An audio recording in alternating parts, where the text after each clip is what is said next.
Communist പാർട്ടിയുടെ ജനനം 1925 December 25 മുതൽ 28 വരെ കാൺപൂരിൽ വെച്ച് നടന്ന സമ്മേളനത്തിൻ്റെ രണ്ടാം ദിവസമായ ഡിസംബർ 26 ആ സമ്മേളനത്തിൽ തിരഞ്ഞെടുക്കപ്പെട്ട പ്രതിനിധികൾ അടങ്ങിയ ആ സമ്മേളനത്തിൽ വെച്ചായിരുന്നു എന്നത് നാം നമ്മുടെ ചരിത്രം പറയുമ്പോൾ, ചരിത്രം ഓർക്കുമ്പോൾ എപ്പോഴും നമ്മുടെ മനസ്സിൽ, നമ്മുടെ ഹൃദയത്തിൽ, നമ്മുടെ ഓർമ്മകളിൽ ഉണ്ടായിരിക്കണമെന്ന് മാത്രം അഭ്യർത്ഥിക്കട്ടെ.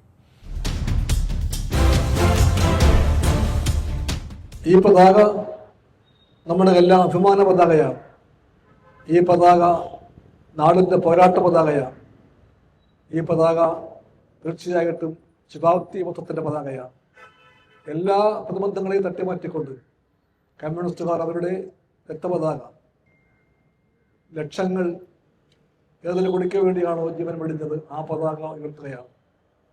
ഈ പതാകയ്ക്ക് താഴെ ഈ ചെങ്കൊടി ഉയർത്തിപ്പിടിക്കുന്ന മൂല്യങ്ങൾക്ക് വേണ്ടി കമ്മ്യൂണിസ്റ്റ് പാർട്ടി അനവരതം പോരാടുമെന്ന് ഒരേ സ്വരത്തിൽ നമ്മളെല്ലാവരും പറയുന്നു. സഖാക്കളെ മുന്നോട്ട്. ഇൻക്ലാബ് സിന്ദാബാദ്, ഇൻക്ലാബ് സിന്ദാബാദ്, സിപിഐ സിന്ദാബാദ്, സിപിഐ സിന്ദാബാദ്. കാലം സാക്ഷി ചരിത്രം സാക്ഷി, കാലം സാക്ഷി ചരിത്രം സാക്ഷി, കാലം സാക്ഷി ചരിത്രം സാക്ഷി, കാലം സാക്ഷി ചരിത്രം സാക്ഷി, സാക്ഷി കുടീരം സാക്ഷി, സാക്ഷി കുടീരം സാക്ഷി. ഇല്ല ഞങ്ങൾ പുറകോട്ടില്ല, ഇല്ല ഞങ്ങൾ പുറകോട്ടില്ല. സഖാക്കളെ നാം മുന്നോട്ട്. ഇൻക്ലാബ് സിന്ദാബാദ്, ഇൻക്ലാബ് സിന്ദാബാദ്. കോടി കൈകളിൽ, കോടി കോടി കൈകളിൽ മാറി വന്ന ചെങ്കൊടി, മാറി വന്ന ചെങ്കൊടി, വർദ്ധിതന്റെ ചെങ്കൊടി, വർദ്ധിതന്റെ ചെങ്കൊടി, ചൂഷിതന്റെ ചെങ്കൊടി, ചൂഷിതന്റെ ചെങ്കൊടി, പിടിച്ച ചെങ്കൊടി, പിടിച്ച ചെങ്കൊടി, മാർക്സ് തന്ന ചെങ്കൊടി, മാർക്സ് തന്ന ചെങ്കൊടി. താഴുകില്ല താഴ്ത്തുകില്ല, താഴുകില്ല താഴ്ത്തുകില്ല. ലോകമുള്ള നാൾ വരെ, ലോകമുള്ള നാൾ വരെ, ജീവനുള്ള നാൾ വരെ, ജീവനുള്ള നാൾ വരെ. ഇൻക്ലാബ് ഇൻക്ലാബ് ഇൻക്ലാബ് സിന്ദാബാദ്, ഇൻക്ലാബ് ഇൻക്ലാബ് ഇൻക്ലാബ് സിന്ദാബാദ്. പ്രിയപ്പെട്ട സഖാക്കളെ, നമ്മുടെ തറവാടായ എം.എൻ. സ്മാരകത്തിന്റെ മുറ്റത്ത് നാം ചെങ്കൊടി ഉയർത്തിക്കഴിഞ്ഞു. ഈ ചെങ്കൊടി മുദ്രാവാക്യത്തിൽ നാം പ്രഖ്യാപിച്ചതുപോലെ ജീവനുള്ള നാൾ വരെയും താഴ്ത്തുകയില്ല. ഈ കൊടി നാടിന് വേണ്ടി പോരാടിയ, പാവങ്ങൾക്കായി പടവെട്ടിയ ലക്ഷക്കണക്കായ മനുഷ്യരുടെ ചോരയാൽ നിറം പിടിച്ച കൊടിയാണ്. ഈ കൊടി നീതിയുടെയും സത്യത്തിൻ്റെയും കൊടിയാണ്. ഈ കൊടി എവിടെയും പണയപ്പെടുത്താത്ത മൂല്യങ്ങളുടെ നിറമായ കൊടിയാണ്. അതുകൊണ്ടാണ് ഈ കൊടി നമുക്ക് പ്രാണനാകുന്നത്. ഈ കൊടിയാണ് കമ്മ്യൂണിസ്റ്റ് പാർട്ടിയുടെ കൊടിയെന്നറിയുമ്പോൾ നാം ആ പാർട്ടിയെ ചൊല്ലി അഭിമാനം കൊള്ളുകയാണ്. നമ്മുടെ പാർട്ടിക്ക് ഇന്ന് 100 വയസ്സ് പൂർത്തിയാകും. ചരിത്രം നമുക്കറിയാം. ഇതേ നാളിൽ 100 കൊല്ലം മുമ്പ് കാൺപൂരിൽ നമ്മുടെ പാർട്ടി പിറന്നു വീണു. ആ പാർട്ടി പിറവിയുടെ സംഘാടക സമ്മേളനത്തിൻ്റെ സമിതിയുടെ അധ്യക്ഷൻ ഹസത്ത് ബൊഹാനി എന്ന ഒരു മഹാനായ മനുഷ്യനായിരുന്നു. ആ ഹസത്ത് ബൊഹാനിയെ പറ്റി ഈ രാജ്യം അറിയണം, ജനങ്ങളാകെ അറിയണം. ഹസത്ത് ബൊഹാനി 1921 കോൺഗ്രസ് പാർട്ടിയുടെ അലഹബാദ് സമ്മേളനത്തിൽ പൂർണ്ണ സ്വരാജിന്റെ ആശയം പറഞ്ഞ കോൺഗ്രസ് പ്രവർത്തകനായിരുന്നു. അന്നേ മനസ്സിൽ കമ്മ്യൂണിസ്റ്റായി മാറിക്കഴിഞ്ഞ ആ പ്രവർത്തകൻ പറഞ്ഞു, കോൺഗ്രസ് പുത്രികാ പദ്ധതി എന്ന് പറയുന്ന മുദ്രാവാക്യം വിളിച്ചാൽ പോരാ, കോൺഗ്രസ് പറയേണ്ടത് പൂർണ്ണ സ്വരാജാകണമെന്ന് പ്രഖ്യാപിച്ചു ഹസത്ത് ബൊഹാനി. അത് കേട്ട മാത്രയിൽ മഹാത്മാഗാന്ധി പറഞ്ഞു, ഈ മുദ്രാവാക്യം അപ്രായോഗികമാണ്, അകാലികമാണ്. അങ്ങനെ ഗാന്ധിജി പറഞ്ഞാൽ ആ പ്രമേയം തോറ്റുപോകും. ആ പ്രമേയം തോറ്റു.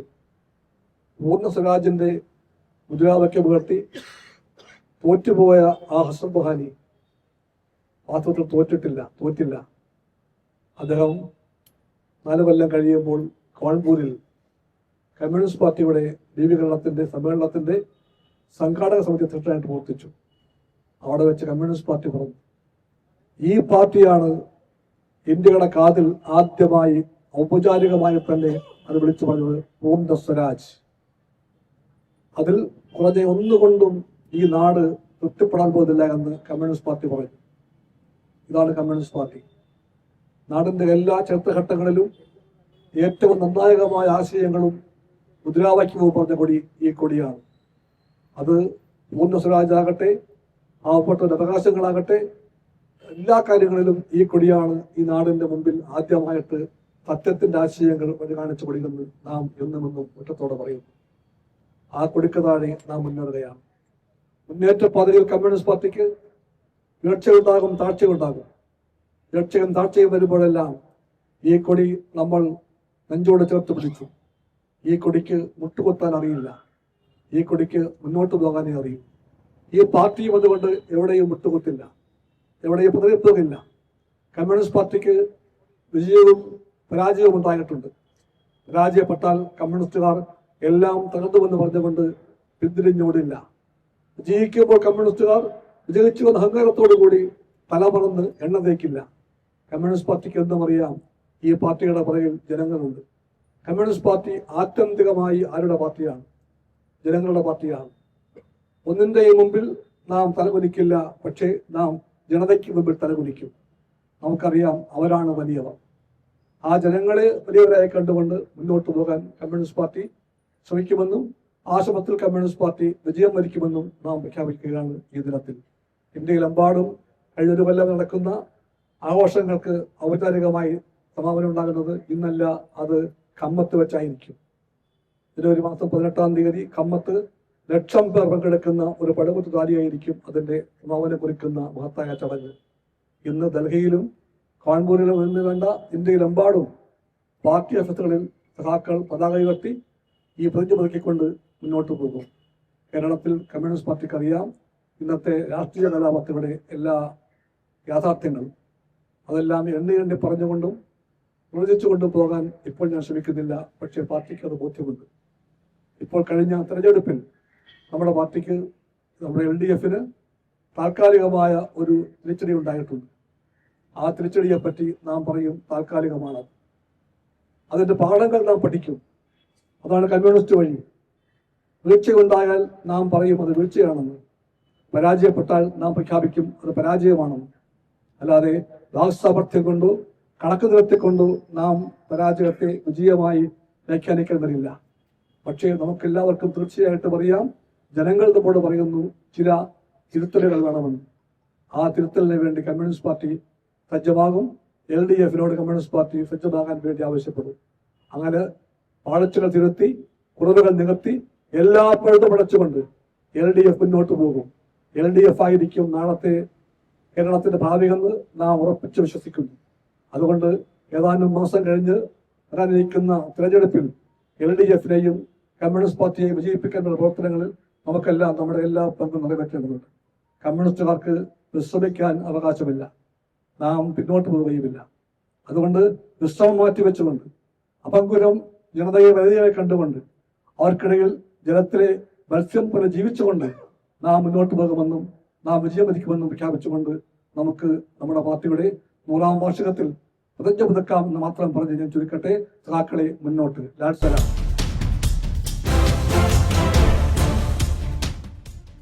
ഇന്ത്യയിൽ കമ്മ്യൂണിസ്റ്റ് പാർട്ടി പിറന്നു വീഴുന്നത് 1925 ഡിസംബർ 26-നാണ് എന്നത് ഔപചാരികമായി നാം അംഗീകരിച്ചിട്ടുണ്ടെങ്കിലും, എല്ലാവരും അംഗീകരിച്ചിട്ടുണ്ടെങ്കിലും 1964-ന് ശേഷം അതിൽ തെറ്റായ ചില വാർത്തകൾ പ്രചരിപ്പിക്കാൻ ബോധപൂർവം ചില ആളുകൾ പരിശ്രമിച്ചിട്ടുണ്ട്. കമ്മ്യൂണിസ്റ്റ് പാർട്ടി 25 ഡിസംബർ 26-നല്ല രൂപീകരിക്കപ്പെട്ടത്, അതിന് മുമ്പേ ഉണ്ടായിരുന്നു എന്ന നിലയിലുള്ള വാർത്തകളൊക്കെ പ്രചരിച്ചിട്ടുണ്ട്. അതിൻ്റെ സത്യാവസ്ഥയെ സംബന്ധിച്ചുകൂടി നമ്മുടെ പാർട്ടി സഖാക്കൾ അറിഞ്ഞിരിക്കുന്നത് നന്നായിരിക്കും എന്നെനിക്ക് തോന്നുന്നു. അവിടെ നമുക്ക് 3 രേഖകൾ പരിശോധിക്കേണ്ടതായിട്ടുണ്ട്. അതിലൊന്ന്, സോവിയറ്റ് യൂണിയൻ പബ്ലിഷ് ചെയ്തിട്ടുള്ള, പ്രോഗ്രസ് പബ്ലിഷേഴ്സ് പ്രസിദ്ധീകരിച്ചിട്ടുള്ള Outline of the Communist International എന്ന കോമിൻറ്റേൻ എന്ന പുസ്തകമാണ് അതിൽ പ്രധാനം. അതിൽ കമ്മ്യൂണിസ്റ്റ് ഇൻ്റർനാഷണലിനെ കുറിച്ച് വിശദമായിട്ട് പറയുന്നതിനുള്ള സമയം ഇതല്ലാത്തത് കൊണ്ട് ഞാൻ അതിലേക്ക് പോകുന്നില്ല. ഇവിടെ കോമിൻറ്റേൻ എന്ന് പറയുന്നത് 1919 മാർച്ച് 2 സർ വി.ഐ. ലെനിൻ രൂപീകരിച്ച 3-ാം കമ്മ്യൂണിസ്റ്റ് ഇൻ്റർനാഷണലാണ് കോമിൻറ്റേൺ എന്ന പേരിൽ അറിയപ്പെടുന്നത്. അതിൻ്റെ 5-ാമത് യോഗം, 5-ാമത്തെ പാർട്ടി കോൺഗ്രസ്, കോമിൻറ്റേൻ്റെ 5-ാം കോൺഗ്രസ്, ആ 5-ാം കോൺഗ്രസ് നടക്കുന്നത് 1924 ജൂലൈ മാസത്തിലാണ്. 1924 ജൂലൈ മാസത്തിൽ നടന്ന 5-ാം കോമിൻറ്റേൺ കോൺഗ്രസ്സിൽ അതിൻ്റെ ഒരു എക്സ്റ്റെൻഡഡ് ആയിട്ടുള്ള ഒരു എക്സിക്യൂട്ടീവ് കമ്മിറ്റി എടുത്തിരുന്നു. ആ എക്സിക്യൂട്ടീവ് കമ്മിറ്റിയാണ് ദൈനംദിന ഫങ്ഷൻസൊക്കെ നടത്തുന്നത്. അതിനുവേണ്ടി രൂപീകരിച്ചിരുന്ന എക്സിക്യൂട്ടീവ് കമ്മിറ്റിയുടെ എക്സ്റ്റെൻഡഡായ പ്ലീനം, ആ പ്ലീനം 1925 ഏപ്രിൽ മാസത്തിൽ മോസ്കോയിൽ വെച്ച് ചേർന്നിരുന്നു. അതിലെ ഒരു പരാമർശം ഇവിടെ പ്രസക്തമായിരിക്കും എന്ന് ഞാൻ കരുതുന്നു. 1925 ഏപ്രിൽ മാസത്തിൽ 24-ലെ 6-ാം കോൺഗ്രസ്സിലും തുടർന്ന് നടന്ന അതിൻ്റെ എക്സിക്യൂട്ടീവ് കമ്മിറ്റിയുടെ എക്സ്റ്റൻഡഡ് പ്ലീനത്തിലും ആ യോഗങ്ങളിൽ ഇന്ത്യ ഉൾപ്പെടെയുള്ള നിരവധി രാജ്യങ്ങളിലെ കമ്മ്യൂണിസ്റ്റ് പ്രവർത്തനങ്ങളെ സംബന്ധിച്ച് ചർച്ച ചെയ്തിരുന്നു. അവിടെ ഏപ്രിൽ മാസത്തെ 1925 ഏപ്രിൽ കൂടിയ എക്സ്റ്റൻഡഡ് പ്ലീനത്തിലെ ചർച്ചകളിൽ ഏറ്റവും പ്രധാനമായി അവർ ഇന്ത്യയിലെ കമ്മ്യൂണിസ്റ്റുകാരോട് നടത്തിയിരുന്ന ഒരു അഭ്യർത്ഥന അല്ലെങ്കിൽ നിർദ്ദേശം എന്ന് പറയുന്നത് എത്രയും പെട്ടെന്ന് ഇന്ത്യയിൽ ഒരു വർക്കിംഗ് ക്ലാസിൻ്റെ രാഷ്ട്രീയ പാർട്ടി രൂപീകരിക്കണം, ഒരു കമ്മ്യൂണിസ്റ്റ് പാർട്ടി രൂപീകരിക്കണം എന്നതായിരുന്നു. അതിന് ആ നിലയിൽ തന്നെയാണ് A communist party of the working class എന്നുള്ള നിലയിൽ അതിനെ പറഞ്ഞിട്ടുണ്ട്. ഒരു ഇന്ത്യയിൽ എത്രയും വേഗം വർക്കിംഗ് ക്ലാസിൻ്റെ ഒരു പാർട്ടി രൂപീകരിക്കണം എന്ന് അവർ നിർദ്ദേശിച്ചിരുന്നു. അതിന് മുൻപായി തന്നെ വിവിധ ഗ്രൂപ്പുകളിലായിട്ട് പ്രവർത്തിക്കുന്ന ഇന്ത്യയിലെ കമ്മ്യൂണിസ്റ്റുകാർ ഇന്ത്യയിലെ ഏറ്റവും വലിയ ബ്രിട്ടീഷ് സാമ്രാജ്യത്തിനെതിരായി പോരാട്ടം നടത്തുന്ന ഇന്ത്യയിലെ ഏറ്റവും വലിയ ബഹുജന പ്രസ്ഥാനമായ സംഘടന എന്നല്ല, മൂവ്മെൻ്റ് എന്നാണ് ഉപയോഗിച്ചിരിക്കുന്ന വാക്ക്, ബഹുജന പ്രസ്ഥാനമായ ഇന്ത്യൻ നാഷണൽ കോൺഗ്രസ്സിനോട് ചേർന്ന് നിന്നുകൊണ്ട് ആ ബ്രിട്ടീഷ് ഭരണത്തിനെതിരായിട്ടുള്ള പോരാട്ടം ശക്തമാക്കണമെന്നും അതിനുശേഷം എത്രയും വേഗം ഇന്ത്യയിൽ ഒരു കമ്മ്യൂണിസ്റ്റ് പാർട്ടി രൂപീകരിക്കണമെന്നും 1924-ലെയും 25-ലെ 6-ാം കോൺഗ്രസ് രൂപീകരിച്ച എക്സിക്യൂട്ടീവ് കമ്മിറ്റിയുടെ പ്ലീനത്തിലും അത് സൂചിപ്പിച്ചിട്ടുണ്ട്. എന്തുകൊണ്ടാണ് ഞാനത് പറഞ്ഞത് എന്നുള്ളത് സഹകൾക്ക് മനസ്സിലായി കാണുമല്ലോ. മറ്റൊന്ന്, 1928 ജൂലൈ മാസത്തിലാണ് കോമിൻറ്റേൻ്റെ 6-ാം പാർട്ടി കോൺഗ്രസ് ചേരുന്നത്. 6-ാം പാർട്ടി കോൺഗ്രസ്സിൽ ഓരോ രാജ്യങ്ങളിലെയും സംഭവവികാസങ്ങളെ സംബന്ധിച്ചുള്ള റിപ്പോർട്ട് അവതരിപ്പിക്കുന്നുണ്ട്. ആ അവതരിപ്പിച്ച 1928 ജൂലൈ മാസത്തിൽ കൂടിയ 6-ാം പാർട്ടി കോൺഗ്രസിൻ്റെ റിപ്പോർട്ടിൽ സൂചിപ്പിച്ചിട്ടുള്ളത് 1925 ഏപ്രിൽ മാസത്തിൽ കൊറിയയിൽ കമ്മ്യൂണിസ്റ്റ് പാർട്ടി രൂപീകരിച്ചിട്ടുണ്ട് എന്നുള്ളതും 1925 ഡിസംബറിൽ, ഡേറ്റ് പറഞ്ഞിട്ടില്ല, ഡിസംബറിൽ ഇന്ത്യയിൽ കമ്മ്യൂണിസ്റ്റ് പാർട്ടി ഓഫ് ഇന്ത്യ രൂപീകരിച്ചിട്ടുണ്ട് എന്നുള്ളതും 28-ലെ 6-ാം പാർട്ടി കോൺഗ്രസ്സിൽ, 6-ാം കോമിൻറ്റേൻ്റെ കോൺഗ്രസ്സിൽ റിപ്പോർട്ട് ചെയ്തിട്ടുണ്ട്. ഇത് രണ്ട് കാര്യങ്ങളും 1924 നടന്ന 5-ാം പാർട്ടി കോൺഗ്രസ്സിലും 1925 ഏപ്രിലിൽ നടന്ന പ്ലീനത്തിലും, ആ പ്ലീനത്തിലും 6-ാം പാർട്ടി കോൺഗ്രസ്സിലും 28 ജൂലൈയിൽ നടന്ന 6-ാം പാർട്ടി കോൺഗ്രസ്സിലും ഇന്ത്യയിൽ കമ്മ്യൂണിസ്റ്റ് പാർട്ടി രൂപീകരിച്ചത് എപ്പോഴാണെന്ന് വ്യക്തമാക്കിയിട്ടുണ്ട് എന്നുള്ളത് കൊണ്ടാണ് ഞാനതിനെക്കുറിച്ച് സൂചിപ്പിച്ചത്.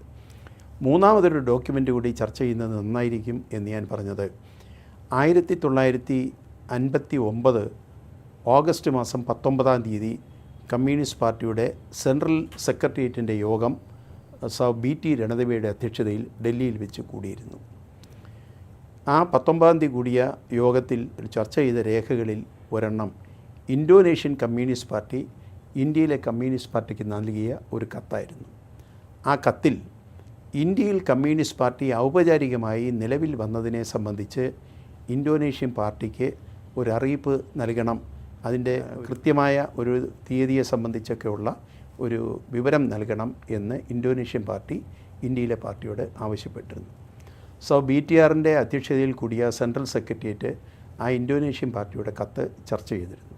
ചർച്ച ചെയ്തുകൊണ്ട് അവർക്ക് 1925 ഡിസംബറിലാണ് ഇന്ത്യയിൽ കമ്മ്യൂണിസ്റ്റ് പാർട്ടി രൂപീകരിച്ചത് എന്നുള്ള നിലയിൽ കത്ത് കൊടുക്കുന്നതിന് വേണ്ടി, ഒരു മറുപടി കൊടുക്കുന്നതിന് വേണ്ടി ചുമതലപ്പെടുത്തിയിരുന്നു. അതനുസരിച്ച് 1959 ഓഗസ്റ്റ് മാസം 20-ാം തീയതി അന്നത്തെ യോഗത്തിൻ്റെ അധ്യക്ഷൻ എന്ന നിലയിൽ സൗ BT രണദിവെ തന്നെ ഒപ്പിട്ട് ഇന്തോനേഷ്യൻ പാർട്ടിക്ക് ആ കത്ത് നൽകുകയും ചെയ്തു. ആ കത്തിനകത്തും ഇന്ത്യയിൽ കമ്മ്യൂണിസ്റ്റ് പാർട്ടി രൂപീകരിച്ചത് 1925 ഡിസംബറിലാണ് എന്ന് സെൻട്രൽ സെക്രട്ടേറിയറ്റ് അംഗീകരിച്ച ആ കത്താണ് BTR ഒപ്പിട്ട് ഇന്തോനേഷ്യൻ പാർട്ടിക്ക് കൊടുത്തത്. അതിൽ നിന്നും കമ്മ്യൂണിസ്റ്റ് പാർട്ടി ഇന്ത്യയിൽ രൂപീകരിച്ചത് ഏത് ദിവസമാണ് ഏത് വർഷമാണ് എന്നുള്ളത് വ്യക്തമാകുമല്ലോ.